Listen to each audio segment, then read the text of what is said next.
নমস্কার বন্ধুরা, সোমাস রান্নাঘর থেকে আমি সোমা বলছি। আশা করি তোমরা সকলে ভালো আছো। আজকে আমি তোমাদের কাছে একটা ডিমের রেসিপি নিয়ে এসেছি। এখানে দেখো ডিম এরকম করে মাঝখান থেকে কেটে নিয়েছি এরকম করে। আর এখানে নিয়েছি পেঁয়াজ, গোটা পেঁয়াজ, টমেটো, কাঁচা পাকা লঙ্কা, আদা, রসুন আর ধনে। তোমাদের আশা করি তোমাদের রেসিপিটা ভালো লাগবে। তোমরা প্রথম থেকে শেষ পর্যন্ত আমাদের সাথে থাকো আর লাইক দিয়ে আমার ভিডিওটা দেখা শুরু করো, সঙ্গে থাকো। এগুলো আমি একটু জলে দিয়ে একটু সেদ্ধ করে নেব।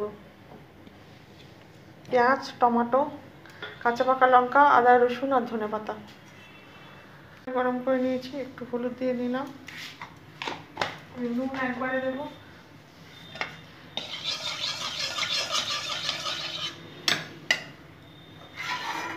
ডিমগুলো ভেজে নেব।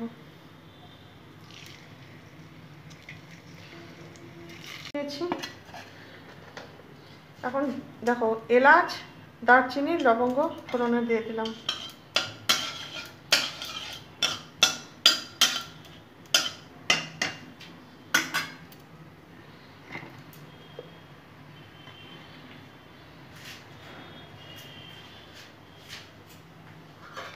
বন্ধুরা, এই যে মশলাটা পেস্ট করে নিয়ে এসেছি, টমেটো, ধনে পাতা, আদা, রসুন,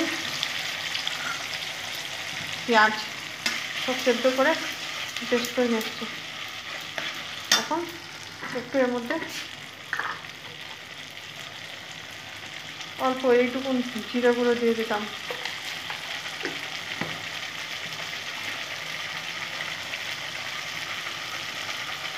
একদম কম করে ধনে গুঁড়ো দিয়ে দিলাম। আবার ভালো করে কষে নেব। নুন দেবো স্বাদ অনুসার।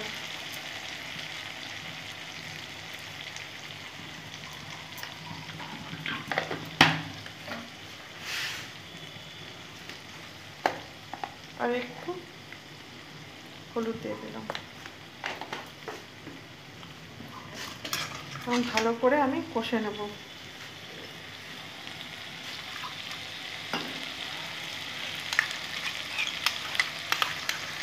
দেখো মিষ্টি বাটি দেওয়া জলটা দিয়ে দিলাম।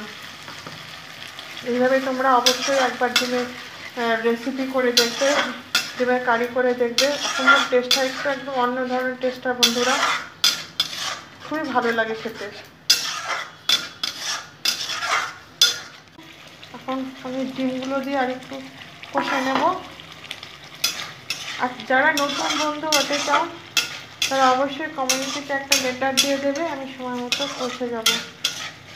আর আমার রান্নাগুলো যদি তোমাদের হৃদয়ে একটু যাওয়া করে থাকে, তোমরা যদি আমাকে একটু ভালোবেসে থাকো, তাহলে বন্ধুরা ডিমটা কষানো হয়ে গেছে। এখন জল দিয়ে দেবো। আমি বেশি গ্রেভি রাখবো না, ফুটতে দেবো।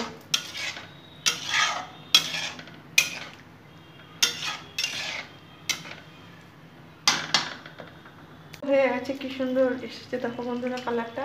তোমরা অবশ্যই একবার এভাবে বানিয়ে করে দেখো, ভালো লাগবে। আশা করি তোমাদের আজকের রেসিপিটা ভালো লেগেছে। এতক্ষণ তোমরা যে দেখলে আমার ভিডিওটা, জেনে আমি ভিতর থেকে আন্তরিক শুভেচ্ছা ভালোবাসা জানালাম। আবার অন্য কোনো রেসিপি নিয়ে আমি তোমাদের মাঝে হাজির হবো।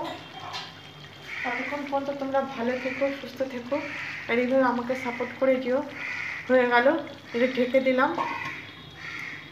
থ্যাংক ইউ বন্ধুরা।